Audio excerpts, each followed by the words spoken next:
Okay, so thanks for joining for the presentation. The purpose of this presentation is to support the recent blog we put together for the website, looking at the challenges and opportunities for airlines and operators for hydrogen aircraft. It is an introductory presentation. I'm going to cover quite a few topics as the blog does, and the intention of this is very much as an introduction. So some of these topics and discussions that I cover will go into more detail with further webinars, blogs, etc. over the coming months on our website.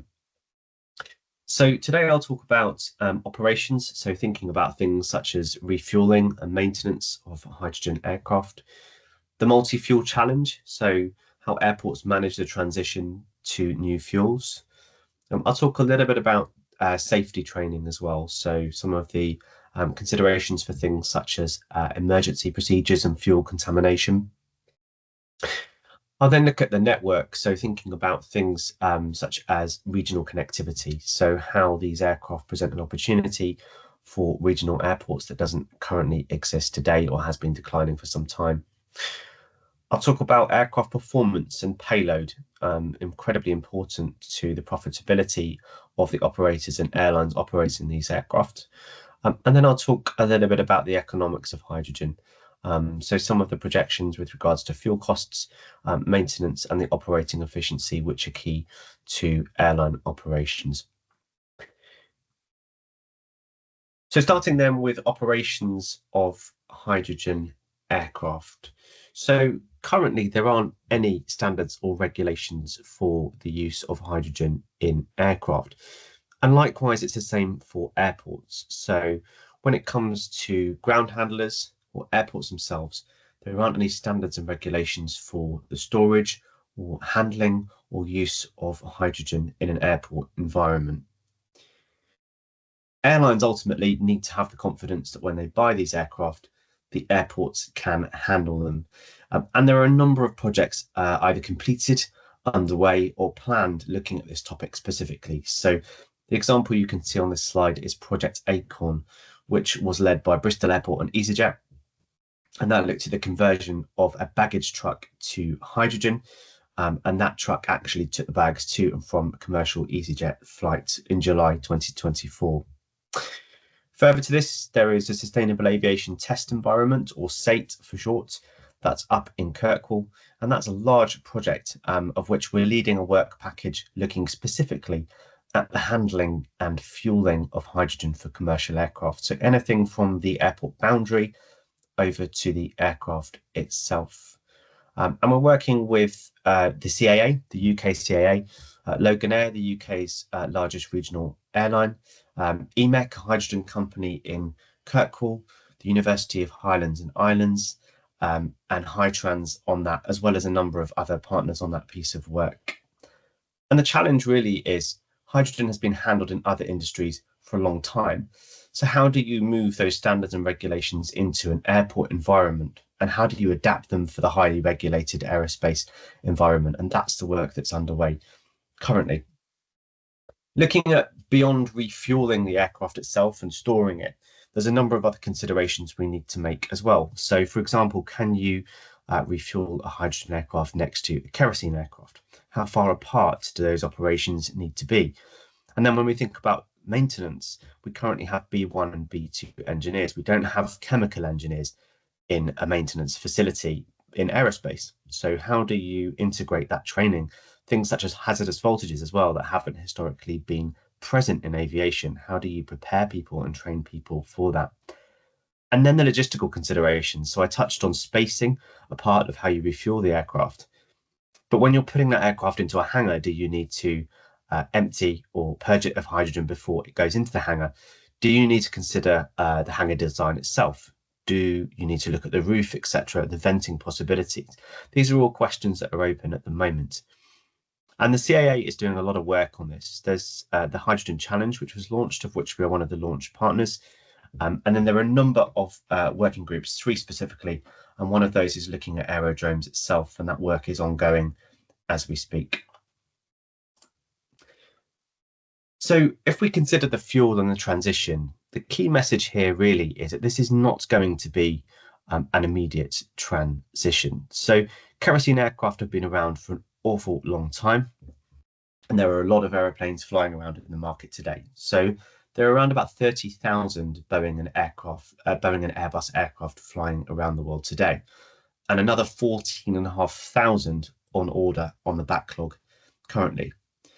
Now, the A320 is perhaps the quickest from a production perspective of any aircraft on order, and they build around 45 of those aircraft a month. If we took that 14,500 backlog and applied that rate of production, you're still talking about 10 to 15 years for these airframes to be delivered.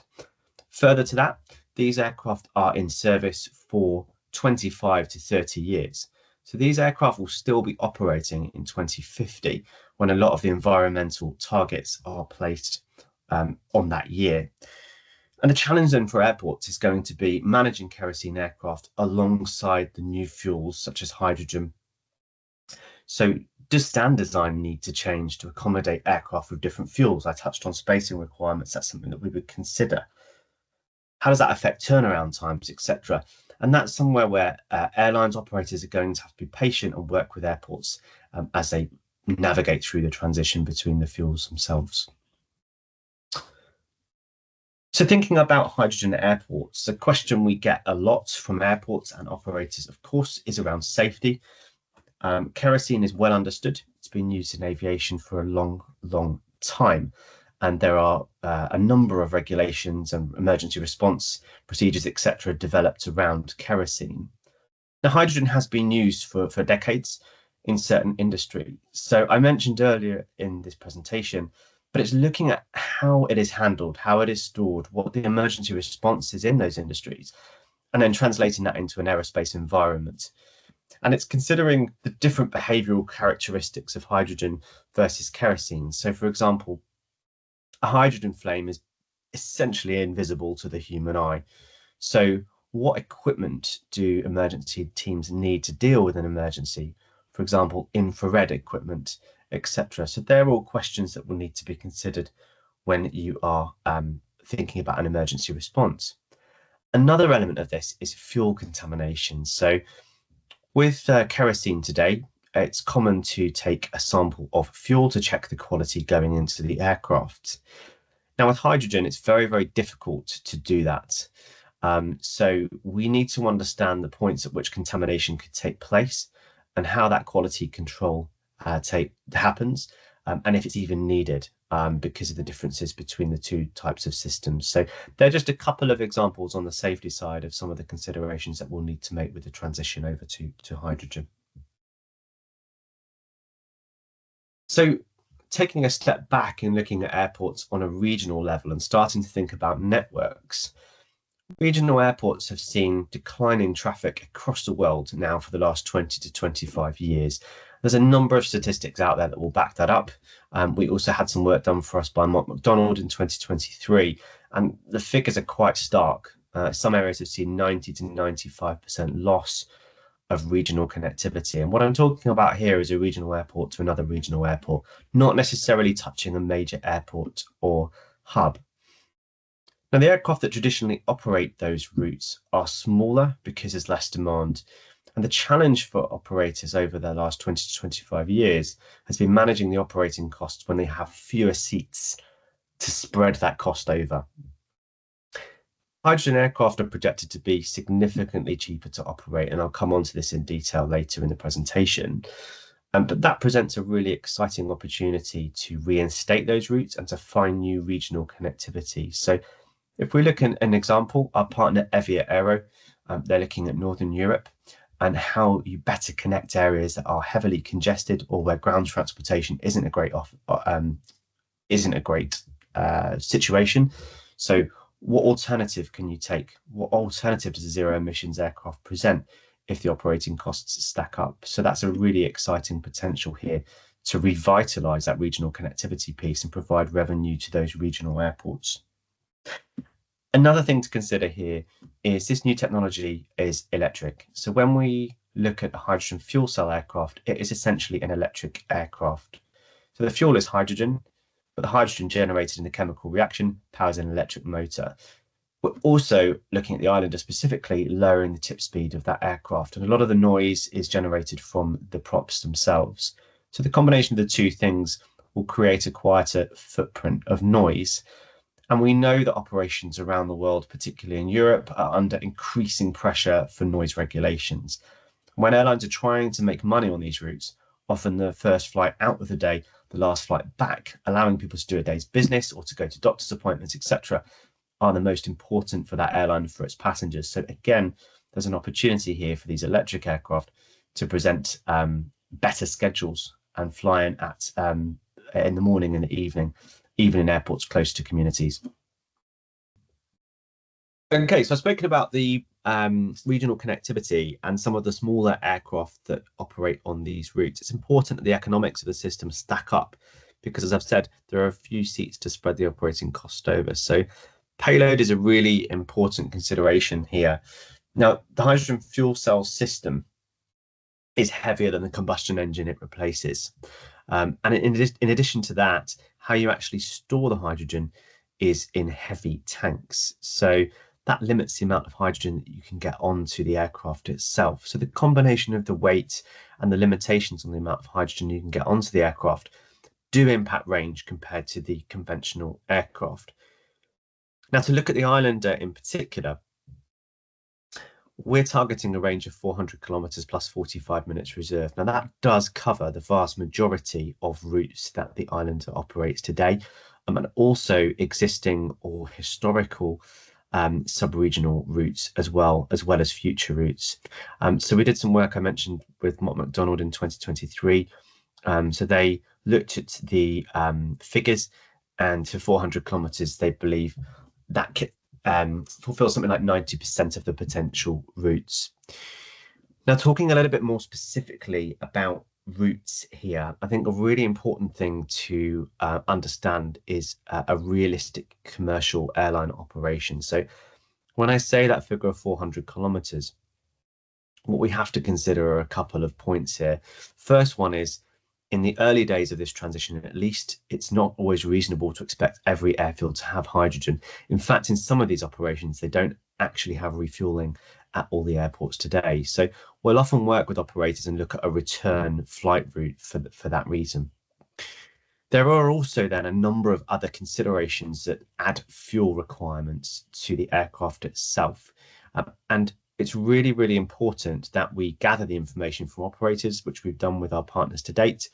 But we're always looking for other operators to understand the nuances of their operation so that we can feed that information back into our engineers and make sure that we're developing a commercially viable product. Now, if we look at an example of what I'm talking about here, and we look at Skybus's operation down in Land's End. So this looks at the flight from Land's End down to St Mary's on the Isles of Scilly. It's a relatively short flight on the Islander today, or a Twin Otter. It's about 20 minutes. So it's about 104 kilometers return to do that journey. And you can see that with the blue arrow. Now, if anything happened and you're unable to land at either of those airfields once you are airborne, one of your diversion options is Cornwall, up at Newquay. And that's 110 kilometers to fly there. So you'd need to carry enough fuel to do that. You then need to be able to hold for 45 minutes and make a number of landing attempts. There are then a regulated amount of contingency fuel you would need to carry, and then often operators would require a further contingency on top of this, depending on how they run their operations. So when we're looking at range and we're thinking about payload and range, it's really, really important that we are bearing in mind what a realistic commercial operation looks like. And we're confident with the Islander at 400 kilometers that we're able to fulfill the vast majority of routes. But when I say that, it's really looking at realistic routes here. So bearing in mind return flight profiles, diversions, holding, alternates, contingency, things as well that I haven't covered, such as IFR flight routings. They also add distance here. So as I say, we're really keen to work with operators on this, and the more the better, to make sure that the product we're developing is commercially viable. So if we move on to the economics of hydrogen aircraft, the first thing to talk about is the initial cost of purchasing the technology and the product versus operating. Now, historically here in sub-regional aircraft, so we're talking aircraft of 19 seats and lower, the capital cost to buy the engines themselves is relatively low. And that's because the engines have been proven for a long time. There have been various product iterations, and therefore they are generally at the lowest price point. And it's the same for the aircraft themselves. So the aircraft in this space are generally older and cheaper to purchase, and then it's the operating costs that tend to be higher within this part of aviation. Now, hydrogen fuel cell systems turn this on its head slightly because the cost of the systems themselves are more expensive than the systems they're replacing, but the operating costs are projected to be much lower. So how you navigate that initial expenditure for operators is incredibly important. And we'll be talking to some key players in the finance industry for their input on this later in the series. So we'll be running a webinar which you'll be able to watch. It's important here just to touch on our strategy. And our strategy is to get a product into the market as soon as we possibly can. And we've chosen to go with a retrofit of the Britten-Norman Islander, which I've covered already. And the reason for that as well is keeping the overall purchase price as low as we possibly can, because as I've mentioned, the cost of the propulsion technology is higher.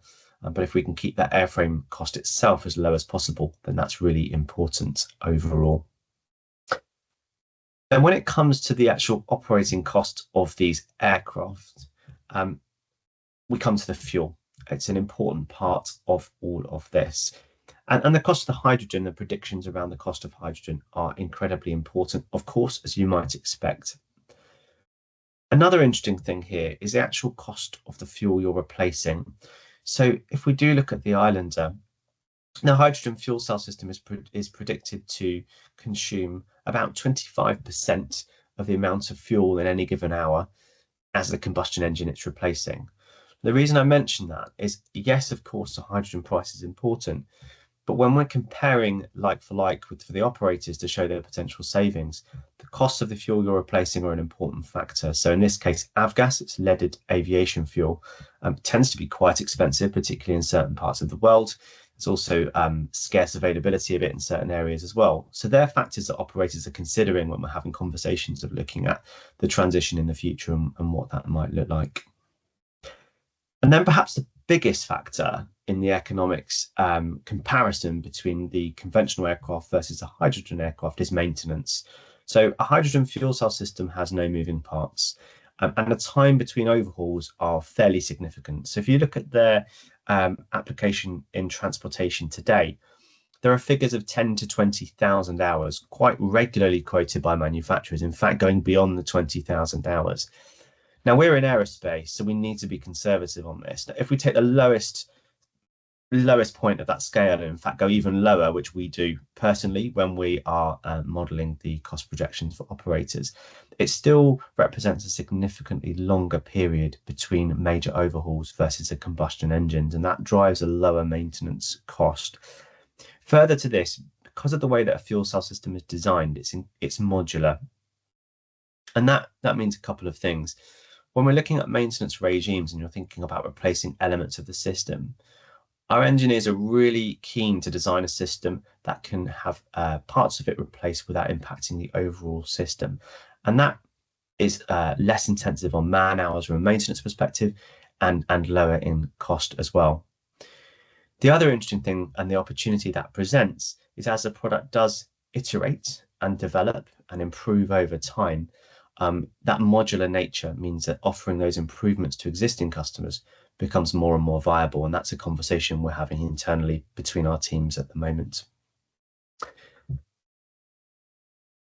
So I've spoken about costs, but I just want to talk about performance, because this is another really important part of the jigsaw for operators of the aircraft. You need to make sure that the aircraft can perform sufficiently. And if we look at our Islander as the first use case, then that aircraft is really known for being to operate in pretty tricky conditions and to offer short takeoff and landing performance. And that's the USP for that aircraft. So it's really important that in hydrogen form, we can retain that offering. Now, doing so is challenging. Of course, I've mentioned that the technology is heavier, the implications of that. So that presents our engineers with a number of challenges. Now, the design that we're looking at uses external hydrogen tanks hung under the wings, and that creates additional drag. An increase in shaft power can overcome that in part, but also we need to minimize any drag implications in the design. And that's meant that teamed with a very small aircraft with very limited space, our engineers have had to package the hydrogen fuel cell system and the electric motor into an area that is sufficiently small that it can fit as a nacelle on the wing of an Islander and not create too much additional drag. So it's been enormously challenging for the engineers from a design perspective to do that. You can see a render here of the design, the finalized design that will fly on our demonstrator aircraft. As we start to understand the technology in more detail and we work with our technology partners, we're also learning more about the opportunities and the differences between the conventional aircraft operations when we're talking to operators. So currently, a combustion engine is affected by very hot conditions, and that can degrade the performance of the system and mean that ultimately you need to take passengers off or cargo off for the aircraft to take off in the same amount of distance. Now, interestingly, with a fuel cell system and all the indications we've had so far with data, suggests that the system is far less impacted by temperature and pressure. So what that means is that it has the potential to offer a more consistent performance for things such as takeoff climb on hot days. And that's something that we're talking to operators in detail about, and again, it's a conversation that will advance over the coming months. So really and truly then, I've covered a number of significantly huge topics in this talk today. And the purpose of that has been to introduce some of the key challenges and opportunities that present themselves for airports, but primarily for operators when thinking about this new technology. So this is a huge task involving stakeholders across the industry. And I think I've touched on that in some of the presentation today. It isn't just our role as an aircraft developer, but also it's airports, it's regulators, it's that whole ecosystem and the infrastructure that will have a part to play in this. So there's a lot of interplay between different stakeholders and different industries here to make sure that this happens. And then there are challenges in payload, in range for sure, as an example, but there are also opportunities. So can we offer a more consistent performance of the engine? Can the maintenance costs be significantly reduced? We really believe they can. And that opens up opportunities for the aircraft that don't exist or are becoming less today in its conventional form. So thanks very much for listening.